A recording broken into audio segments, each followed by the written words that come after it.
안녕하십니까. 이데일리 초대석의 유지입니다. 최근 글로벌 증시의 변동성이 커지고 있습니다.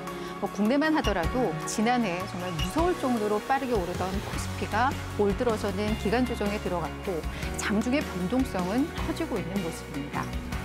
아무래도 그동안은 풍부한 유동성에 투자자들이 취해 있었지만 이제는 과도한 재정 적자라던가 미국의 금리 상승이라는 이런 이슈에 눈을 돌리면서 이제 시장이 우왕좌왕하는 것이 아닌가 싶습니다.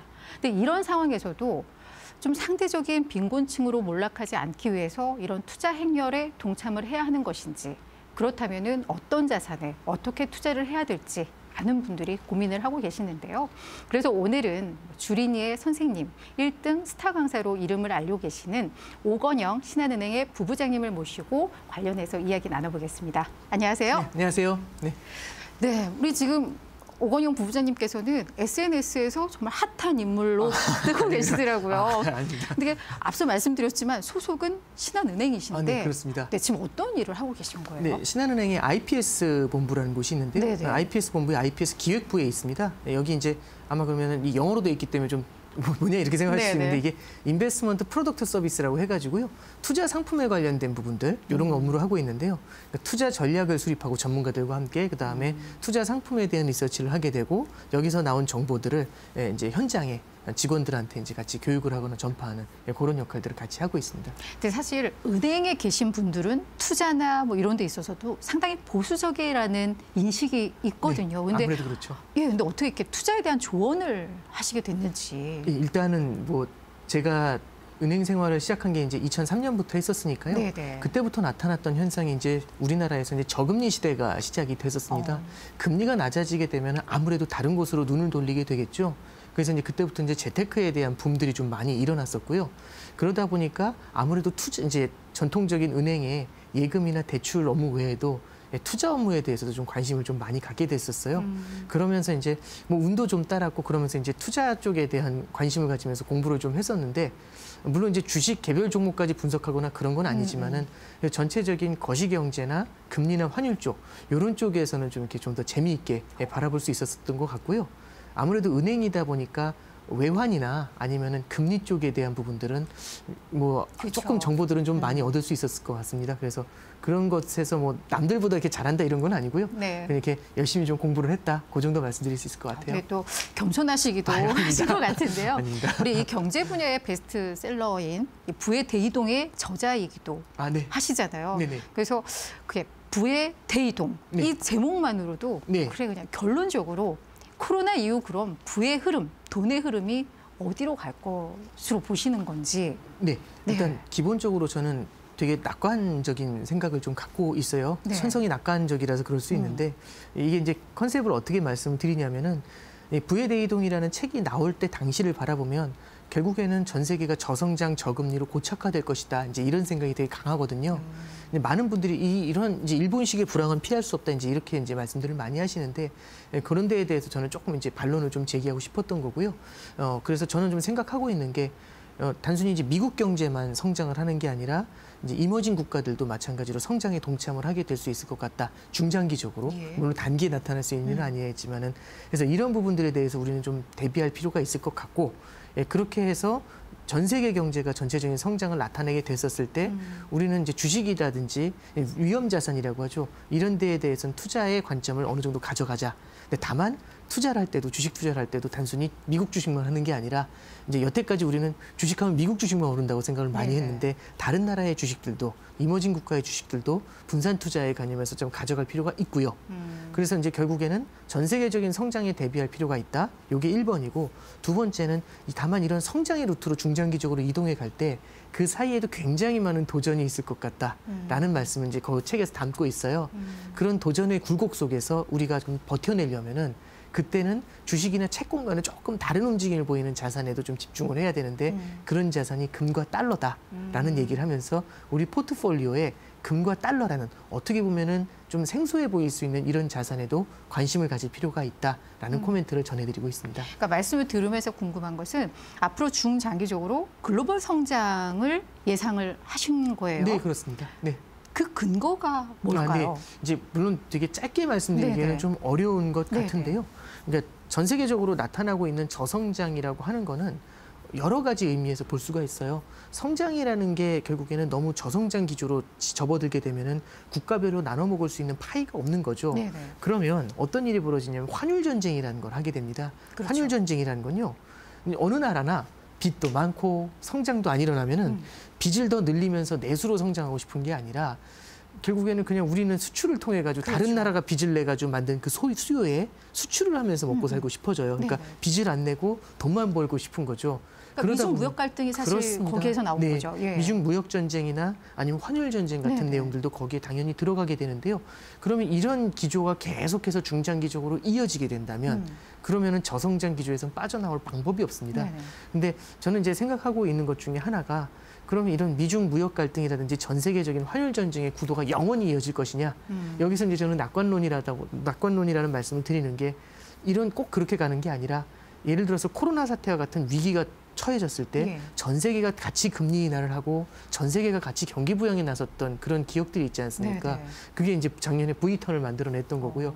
이런 것처럼 결국에는 저성장이 너무 고착화됐을 때는 여기서 빠져나오고자 하는 노력들이 이어지게 될 거고요. 그 과정에서 국제 공조, 성장에 대한 공조 단계가 나타나지 않을까라는 기대를 갖고 있는 겁니다. 성장에 대한 기대가 나타나게 됐었을 때는 미국 외에도 중국이라 이런 국가들도 단순히 수출로만 먹고 살려는 게 아니라 자체적인 내수를 키우는 그런 전략들도 같이 나올 거라고 보고요. 그럼 전 세계적으로 지금 수요가 없습니다. 수요가 없기 때문에 물건을 살 사람이 없으니까 성장이 안 나오는 건데 같이 어느 정도는 같이 수요가 되어주는 그런 역할을 하는 게 앞으로 성장에 되게 중요한 변곡점이 될 것 같다. 이렇게 좀 생각을 합니다. 네, 그러니까 아까 질문에서 제가 궁금했던 게 모두가 이게 성장 국면으로 갈 것이다라는 데서 왜라는 궁금증이 있었는데 지금 이제 말씀을 해주셨고 네. 두 번째는 성장 국면이라고 하시면서 달러와 네. 금을 얘기하셨는데 이 두 자산은 안전자산이잖아요. 네, 그렇습니다. 약간 불황일 때 오히려 더 주목받는 자산인데 이 자산을 또 얘기하신 이유는 그럼 뭘까요? 그러니까 그 성장이라는 그 기조로 갈 때까지 그 중장기 기조로 갈 때까지 저는 이제 울퉁불퉁한 길을 가야 된다라고 생각을 해요. 그럼 울퉁불퉁한 길을 간다는 얘기는 조금 경제 성장이 좋아질 것 같으면 또 공조가 무너지는 경우들도 생기고요. 요즘 이제 보시면은 오펙 국가들이 있어요. 예, 예. 오펙이 이제 결국에는 그게 원유. 원유 생산하는 네네. 산유국들의 모임인 거잖아요. 이 산유국들이 결국에는 서로 사이가 안 좋다 보니까 결국은 자국이 훨씬 중요한 거죠. 그래서 자국의 이익을 위해서 원유를 생산을 늘렸더니 전 세계가 증산만 합니다. 수요가 늘어나지 않는 상태에서 그때 유가가 폭락을 하니까 다 같이 죽을 위험에 처했죠. 네네. 그러다 보니까 어떻게 되냐면 원래 저는 이런 건 상상도 못했습니다. 사우디와 러시아가 손을 잡고서 서로 원유의 감산 공조라는 걸 해요. 그렇죠. 그러니까 일단 두 캐릭터가 이게 어울리는 느낌은 아니잖아요. 여기서 이제 말씀드리고 싶은 거는 결국에는 어려운 상황에서 공조를 하면서 국제 유가의 반등을 만들어냈었던 것처럼, 그죠? 그런 것처럼 전 세계 경제도 결국에 어려운 국면에서는 결국에는 공조라는 게 만들어질 거다라고 그래야 말씀드립니다. 성장을 하는 것이니까. 네, 그러면 어려운 국면들이 여러 차례 나타날 수 있죠. 그러면 이제 투자를 하는 사람들 입장에서 이런 어려운 국면들 때문에 투자를 포기하는 경우들이 되게 많아요. 그럼 포트폴리오에 이런 어려운 국면에 대비할 수 있는 자산을 깔아놨다라고 한다면 그러면은 이제 그런 힘든 국면에서는 이제 다른 자산들이 좀 고전을 할 때 내가 깔아놓은 금이나 달러와 같은 자산들이 반등을 해주면서 포트폴리오의 균형을 맞춰주게 되죠. 그러니까 위험 분산 측면에서 네, 말씀을 그렇습니다. 하신 그런 것으로 측면에서 이해를 하면 말씀드립니다. 될 것 같고. 네. 이게 이제 조금만 더 부연 설명드리면은 이제 달러와 금이라는 것에 이 포트폴리오에 달러나 금을 끼우겠다는 생각을 하시는 분들이 많지는 않으세요. 맞아요. 일반적으로 포트폴리오면 주식 채권 아니야? 이제 이런 생각들 많이 하시는데 거기에 이제 조금은 새로운 자산들로 그런 말씀을 좀 드려봤던 겁니다.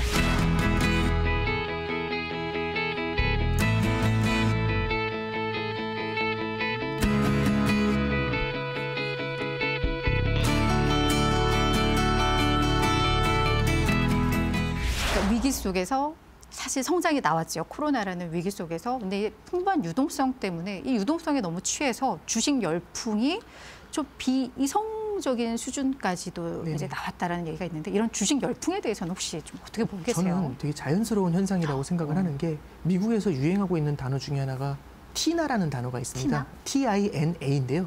There is no alternative죠. 그러니까 대안이 없다라는 얘기입니다.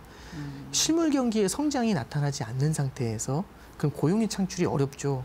이제 최근에 좀 미국 경기가 돌아섰다고는 하지만 옐런 재무장관이 얘기했던 것처럼 코로나 이전하고 지금을 비교하면 코로나 이전 대비 실업자가 1,000만 명이 더 많습니다. 맞아요. 예. 그러니까 아직까지도 갈 길이 멀다라는 얘기를 아직 하고 있는 거죠.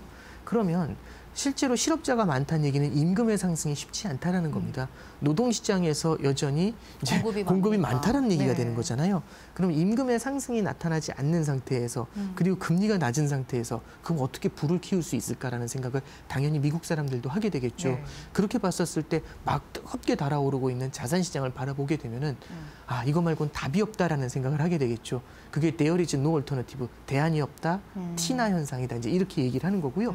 저는 이거는 국내에서도 비슷하게 나타나고 있다라고 네네. 생각을 합니다. 우리나라 같은 경우도 지금 현재 한국은행 기준금리는 사상 최저치까지 내려와 있는 상태고요. 물론 우리나라가 코로나 사태에 여기에 대해서는 이견이 있으실 거고요. 제가 코로나 쪽의 전문가는 아닙니다만 네. 다른 국가들에 비해서는 터닝 포인트가 조금은 좀 양호한 거 아닌가라는 네네. 생각은 좀 들고요. 그럼에도 불구하고 아직 우리나라 경제가 아직 확실하게 살아났다라고 얘기하기는 좀 어려운 상태죠. 그러다 보니 우리나라도 마찬가지로 주식에 대해서 관심을 가질 수밖에 없는 상황이 펼쳐지는 거고요. 그래서 당연히 주식 쪽으로 자금이 이동하는 거는 이제 적절한 현상이다라고 생각합니다. 다만 이제 이런 것들이 있죠. 주식 쪽으로 자금이 이동을 할 때 공부를 하면서 들어오시는 분들이 있고요. 주가가 올라가니까 뒤에서 이제 함께 들어오시는 분들도 있으실 거예요. 저는 후자의 경우에는 조금 이렇게 신중하게 움직이시는 것들 그런 것들도 좀 많이 필요하지 않나 싶습니다. 그러니까 저는 그렇게 생각합니다. 이제 말씀해 주신 거의 맥락이 사실은 동학개미 운동이라는 건데 맞아요. 동학개미 운동은 저는 뭐 그 개미라는 말로 이렇게 폄하한다라기보다는 이제 유튜브라든지 아니면 이제 최근에 나타난 SNS라든지 아니면 증권사의 리포트들을 개인들이 많이 스터디를 하시면서 굉장히 강화된 개미들이 돼서 투자를 많이 하세요. 맞아요. 근데 이제 이런 분들이 만들어내는 핵심적인 요소들도 있겠지만은 이제 주가가 올라가니까 뒤에서 뒤늦게 이제 큰 스터디가 없이 이제 그런 내공이 없이 들어오시는 분들이 있는데 이런 경우에는 나중에 주식시장 변동성이 확대되잖아요. 예, 그러면 굉장히 좀 견디기 견디죠. 어려운 상황이 예. 펼쳐질 수 있습니다. 그래서 저는 일견으로는 지금 현재 저금리 상황에서 자연스럽게 나타난 현상이다라는 말씀을 좀 하나 드리고요. 다만 묻지 마로 과열되는 데 대해서는 우려스러운 면이 분명히 있다. 이렇게 좀 두 가지 측면에서 말씀드립니다. 요즘 이제 나타나는 현상들 중에서 과열이라는 게 어떤 때 나타나게 되냐면 주식 투자라는 거는 옛날에는 전문가들의 리그라는 생각들을 되게 많이 했었는데 보니까 이제 피어 프레셔라는 말이 있어요. 동료들이 누르는 압력이라는 뜻이거든요. 피어라는 이제 동료라는 단어가 있는데 피어 프레셔는 뭐냐면 단순히 제가 전혀 본 적도 없는 그리고 진짜 전문가라는 다른 세계의 사람인 것 같은 전문 투자자들이 수익을 내는 그런 모습들만 보다가 이제는 제 주변에 있는 동료들이 수익을 내는 걸 보는 거죠. 그럼 어떤 생각이 드냐면 그냥 내 옆에 있는 철수, 영희 이런 사람들이 다 돈을 버는 겁니다. 그럼 나도 이제 할 수 있지 않을까라는 생각에 이제 뒤늦게 들어가는 경우들이 되게 많아요. 그래서 맞아요. 피어 피어 프레셔로 이렇게 몰려 들어가게 되는 경우에는 결국에는 이런 것들이 주식시장의 버블을 극단적으로 나중에 만들어낼 수가 있습니다. 예, 그래서 뭐 제가 버블이다 아니다라는 걸 논할 수도 없고 그리고 언제쯤 이런 문제가 이제 뭐 터져 나갈 것이다 이렇게 말씀드린 건 어렵겠지만은 지금 이제 너무 쏠림 현상이 더 과열된다는 거 이런 것들에 대해서는 저는 경계감을 좀 가져야 되지 않나 뭐 그렇게 좀 말씀드립니다. 그 어떤 경고의 신호가 금리에서 좀 나오는 것 같습니다. 특히 이제 미국발 금리 공포가 좀 불어오고 있는데요. 근데 이 금리가 오르는 데 대해서 많이 좀 분석들이 엇갈려요. 이건 당연한 거야라는 쪽과 한쪽에서는 약간 이걸 되게 위험 신호로 보는데 우리 부부장님께서는 개인적으로 이 금리 변수에 대해서 어떻게 해석을 하고 계신가요? 근데 이제 많은 분들이 이제 금리 쪽이 상승하는 거에 대해서 네네. 이제 어떻게 생각을 하냐면 이게 실물 경제에 대한 차원이냐 자산 가격에 대한 차원이냐가 좀 구분이 돼야 되는데 이 두 개가 이제 섞여 있다 보니까 되게 혼선을 많이 네네. 빚는 것 같아요. 그러니까 사람들이 얘기하는 거는 금리는 안 오를 거다. 왜? 중앙은행이 미국 페드 같은 경우 연준이죠. 연준이 금리가 올라오는 걸 억제해 줄 거야. 이런 생각들을 되게 많이 하고 계세요. 핵심은 뭐냐면 연준은 금리를 누르는 정책을 작년에 썼었습니다. 작년 3월 달에 무제한 양적 완화라는 걸 해가지고요. 맞아요. 네. 장기 국채를 마구 사니까 장기 금리가 내려갔었거든요. 그러니까 장기 국채 시장에다 돈을 너무 많이 뿌리니까 돈값인 금리가 내려가는 구조가 네네. 만들어진 게 지난해의 그림입니다. 그래서 다들 생각하는 거는 그러면 금리를 누를 수 있으니까 계속해서 눌러줄 거야라고 생각을 하는데요. 지금 보시면 실물 경제 쪽에서 나타나고 있는 변화를 좀 볼 필요가 있어요. 네. 첫 번째는 백신이라는 게 나왔습니다. 정말 기대하고 싶은 건데요. 지금 이게 인터뷰할 때 마스크를 벗고 해서 너무 행복합니다. 마스크 예. 쓰고서 인터뷰하면 너무 힘들더라고요. 맞아요. 네. 그러니까 말씀드리고 싶은 거는 저는 내년 이맘때 마스크를 좀 벗었으면 좋겠습니다. 그리고 백신이 이렇게 지금 나오고 있다는 걸 보면서 되게 마음속으로 바래요. 빨리 벗어야지 이런 생각 되게 많이 맞아요. 하게 됩니다. 네. 그래서 백신이라는 거는 어떻게 보면 우리는 정상화라는 기대하고도 맞물려 있어요. 그렇죠. 그리고 이제 두 번째는 보복 소비라는 얘기가 나오고 있습니다. 보복 소비는 이번에 주말에도 나가보니까 도로 엄청 막히던데요. 맞아요. 네. 저는 좋은 현상이라고 생각하고 저도 되게 답답하고요. 이제 좀 외식도 좀 하고 싶고 어디 여행도 가고 싶고 이런 마음이 되게 간절합니다. 너무 억눌렸죠. 네, 1년 그렇습니다. 넘게. 네, 그래서 이런 보복 소비가 지금 나타나고 있는 그림들도 좀 펼쳐지고 있고요. 그리고 이제 마지막으로 하나 더 이제 말씀드릴 수 있는 건 이렇게 경기가 돌아서고 있음에도 불구하고 며칠 전에 뉴스에서 나왔었죠. 미국에서는 1.9조 달러의 추가 경기 부양을 한다. 경기가 살아나고 있음에도 추가 경기 부양으로 더 세게 추동을 해주겠다라고 말을 합니다.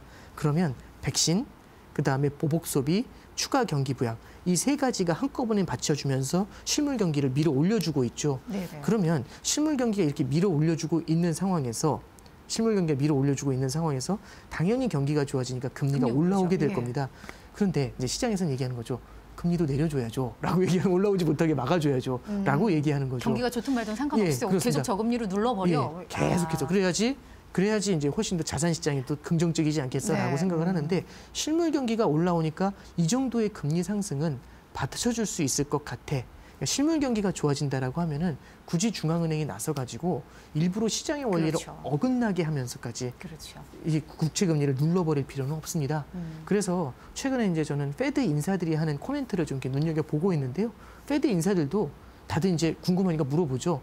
저 같은 사람한테도 질문이 많이 들어오는데 페드 인사들한테 당연히 질문이 들어오죠. 질문의 핵심은 그겁니다. 최근에 장기 금리가 뛰고 있는데 어떻게 생각하십니까? 사실은 답을 기대한 건 이런 답을 기대하겠죠. 너무 걱정이 많이 돼서 금리 올라오는 걸 누르는 방법을 고민해 봐야 될 것 같아요. 이런 답을 기대했을 텐데 다들 하는 얘기가 경기가 좋아지니까 당연한 웰컴입니다. 거죠. 경기가 좋아지니까 웰컴입니다. 다들 비슷한 얘기를 하고 있어요. 그러니까 실물 경기가 크게 흔들리지 않는다라면 그러면 금리 상승을 어느 정도는 용인할 수 있을 것 같아요. 이제 이런 얘기를 하고 있는 겁니다. 그러니까 이게 지금 약간 속도가 빨라서 시장에서는 그에 대한 우려를 좀 하는 것 같은데 네. 어찌 보면은 당연히 그냥 정상적인 수준의 금리 상승. 네. 그러니까 이 금리 변수는 크게 지금 우려할 단계가 아니다. 뭐 이렇게 좀 정리를 중앙은행이 할수 바라보는 있겠네요. 건 자산 시장을 바라보는 게 아니라 실물 경제를 그렇죠. 바라보죠. 그러니까 중앙은행이 뭐 예를 들어서 나스닥 주가를 바라보면서 그렇죠. 금리를 낮추거나 그렇죠. 하지는 않습니다. 실물 경제에서 이 정도 금리 상승 정도로는 실물 경제에서 받쳐주는 게 워낙 강하니까 큰 문제가 안 될 것 같아라는 생각을 하는 거고요. 만약에 금리가 뭐 더 올라가지고 실물 경제도 약간 위태위태할 것 같다라고 하면은 바로 금리를 누르는 정책들로 전환할 수 있겠죠. 네. 그래서 얼마 전에 파월 의장 인터뷰를 보면 조금 바뀐 것 같아요. 옛날에 신경 안 쓴다라고 얘기했다가 얼마 전 인터뷰에서는 요즘 금리가 올라오는 속도가 빠른 게 내 눈에 들어왔다라는 얘기를 하거든요. 내 눈에 들어와서 아주 타이트하게 바라보겠다라는 얘기를 해요. 근데 아직까지는 이걸 찍어 누르겠다 이게 아니라 어느 정도 올라오게 되면은 실물 경제를 흔들어 놓을지 실물 경제에 부작용을 줄 수 있을지를 바라보면서 언제든지 대응에 나설 준비를 하고 있겠다. 이제 이런 코멘트겠죠. 그 타이밍이 언제인지는 사실은 그렇죠. 저도 알 수가 없습니다. 네. 네. 우리 부부장님께서는 개인적으로 이 거시경제 지표, 다양한 지표들 중에서 요즘 뭐 좀 관심 있게 보고 있는 뭐 이슈가 좀 있으실까요? 근데 이제 그 되게 많이 보는 지표들 중에 예, 이제 예. 환율을 좀 많이 보려고 노력을 하고 네네네. 있고요. 예, 결국에 환율이라는 거는 성장의 축이 어디로 가고 있느냐를 바라볼 수 있는 굉장히 중요한 툴이라고 생각을 예. 합니다. 그래서 환율이라는 걸 좀 많이 보려고 하고 있고요. 지금 말씀드렸던 장기 금리 움직임의 추이, 요걸 좀 같이 보려고 하고 있고, 미국의 이제 고용을 좀 같이 보려고 하고 있어요. 그러니까 한국의 고용을 봐야지 왜 미국의 고용을 보냐 이제 이렇게 생각하시는 분들도 계시는데 미국 고용 지표 같은 경우는 매우 중요합니다. 왜냐하면 우리나라는 내수 시장이 작잖아요. 수출로 먹고 사는 나라가 됩니다. 아직까지는요. 그러면 수출을 해야 될 때 수출이라는 거는 다른 나라에 수요가 있어야 수출을 하죠. 그러면 다른 나라의 수요가 있는 나라가 어디냐라고 하면은 미국은 소비의 나라입니다. 그럼 소비를 하기 위해서는 소득이 있어야겠죠. 소득이 나타나기 위해서는 고용이 강해야겠죠. 그렇죠. 그냥 단순히 주가가 좀 올랐다고 해서 소비가 늘어나는 게 아니라 항구적으로 돈을 벌 수 있는 일자리가 창출이 되어야 소비를 더 많이 하게 될 겁니다. 네. 네, 그래서 당연히 어떤 이머징 국가들의 성장 관점에서 바라봤을 때도 미국의 고용 지표라는 거는 되게 중요하다. 이렇게 이제 말씀드리고 싶고요. 그다음에 이제 마지막으로 하나 더 바라보고 있는 것 중에 하나가 저는 이제 그 정크본드라는 게 있어요. 네네네. 네, 이제 신용 등급이 낮은 채권들인데 얘네들의 금리가 좀 뛰는지를 좀 바라보고 있습니다. 왜 그러냐면 탄광 속에 카나리아라는 표현이 있어요. 예. 이게 뭐냐면 탄광 속에서 이제 그 인부들이 일을 하잖아요. 근데 이제 유독가스가 나오면 그걸 마시게 되면 죽게 된답니다. 그러면 유독가스가 나오는 걸 먼저 알아채면은 빨리 빠져나올 수가 그렇죠. 있거든요. 그래서 옛날 탄광에서는 유독가스에 굉장히 민감한 애를 갖다가 미리 집어넣어요. 걔가 카나리아랍니다. 그래서 카나리아가 예를 들어서 힘들어하고 죽어버리면 바로 뛰어나오는 거죠. 예. 유독가스가 나오는 걸 제일 먼저 리트머스 시험지처럼 인식을 해주니까요. 그래서 저는 그 탄광 속의 카나리아 같은 것 중에 여러 지표들이 있는데 이제 정크본드. 그 중에 하나가 이제 정크본드의 금리가 아닌가 생각을 예. 하고요. 예를 들어서 이런 거죠. 시장이 흔들리게 되면 그러면 뭐 모두가 동시에 흔들리느냐 아니면은 약한 고리가 먼저 균열이 생기느냐 이제 이걸 좀 생각해 볼 필요가 있는데 저는 후자의 가능성을 좀 염두에 둬서요.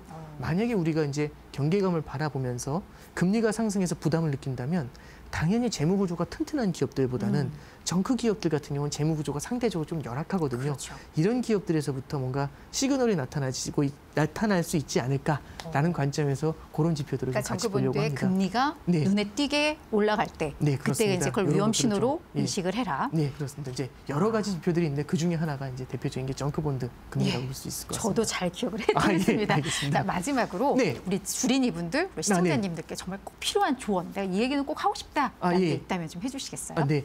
요즘 이제 저도 그 되게 많은 대화를 나누다 보면은 저는 이제 금리나 환율 쪽을 매크로 경제를 보는 사람이지 이렇게 주식을 잘 보는 사람은 아닌데 주식에 대한 질문들이 굉장히 많이 해주세요. 그만큼 주식에 대한 관심이 되게 많다라는 생각이 드는데요. 당연합니다. 그러니까 주가가 많이 오른 것도 있고 앞서 말씀드렸던 대안이 없다라는 그런 얘기들도 저는 되게 많이 받아들이고 있고요. 근데 다만 이제 묻지마 투자에 대해서는 이게 결국에는 자산 시장이 많이 뛰게 되면은 다들 포트폴리오라는 개념에서 벗어나게 됩니다. 포트폴리오가 아니라 이 1%도 안 주는 이런 예금을 못하러 하지 하면서 예금을 다 깨가지고 전부 다 주식시장으로 옮겨가는 경향들이 많이 생겨요. 그래서 저는 균형 잡힌 투자라는 게 너무나 중요하다. 이럴 때일수록 포트폴리오 원칙이라는 거를 좀 가져가야 되지 않겠나라고 생각을 합니다. 6대4로 투자를 해야지라고 생각을 했는데 6은 너무 커지는 거죠. 주가가 너무 오르니까. 4는 전혀 움직이질 않습니다. 그러면 이 4가 너무 미워 보이는 거죠. 그럼 4를 모두 없애서 6으로 가야 된다라는 생각들을 하게 되는데 이런 것들이 포트폴리오의 쏠림을 만들어내게 되고요. 포트폴리오가 쏠려 있을 때 작은 시장의 조정이라고 나타나잖아요. 그러면은 투자에서 빠르게 발을 빼면서 손실을 보시는 실패를 하시는 경우들이 많이 생깁니다. 그래서 저는 이럴 때일수록 투자의 원칙을 좀 지켜나가시는 것이 좀 중요하다라는 말씀을 드리고 앞서 말씀드렸던 것처럼 대체 자산이라는 부분에도 좀 관심을 기울이시면서 이제 안전 자산으로서 달러 같은 것들, 그다음에 인플레이션 해지 자산으로서 금 같은 것들 이런 것들도 좀 같이 깔아두시면 어떤가 그렇게 조언을 좀 해드립니다. 네. 한 30분 정도 인터뷰를 진행하면서 이래서 주린이의 선생님 1등 스타 강사라는 명성을 얻고 계시구나를 저도 좀 느꼈습니다. 그래서 조언해 주신 대로 정말 분산 투자를 잘한다면 우리 개인 투자자들이 이런 어떤 자산의 화랑을 또 놓치지 않고 그러면서 위험도 관리할 수 있는 뭐 그런 정말 합리적이고 똑똑한 재테크가 가능할 것 같습니다. 오늘 함께해 주셔서 고맙습니다. 네, 감사합니다.